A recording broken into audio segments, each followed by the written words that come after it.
Guarda che tutti noi potremmo avere i giorni contati senza saperlo. Yo escribí esta obra, este film, juntas con mi compañera y nos hemos deciso de cambiar algunas cosas de Romanzo de Herman Koch. Sobre todo el film va a empezar, es una pregunta que, que yo me soy hecho y mi compañera también, no como director, sino como guionista, más sobre todo como padres, como madres, ¿no? Como genitores. ¿Qué vas a hacer si tu hijo un día para unas cosas así? Que te puede sembrar ¿cómo se dice? Una cosa sin importancia, ¿no? Se va a transformar en un crimen. ¿Qué haces? ¿Qué haces con tus hijos?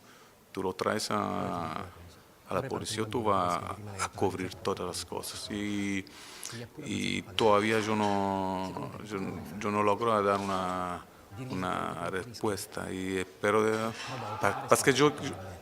porque porque yo creo que la única respuesta tú la puedes dar cuando vas a vivir esta vaina. Y yo espero que nunca me va a pasar. Com'è andata ieri sera? Perché?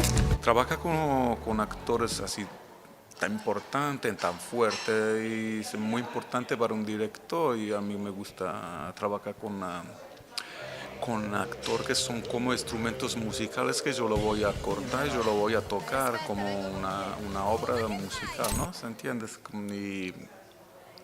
Y yo creo que en este peli yo tenía 4 grandes actores y 2 grandes actores pequeños, muy grandes como profesionalidad, y son la Rosabella Auretisella y Jacopo Miantinori, que yo lo vi la primera vez en la película de Bernardo Bertolucci, Io e te, y yo me he dicho a mí mismo, ese es el protagonista de mi próxima peli, y así es. Tua figlia ha trascinato mio figlio in questa situazione e tutta la vita che è così. Eravate voi? No, non eravamo noi. Ma come fai a credere a tuo fratello in una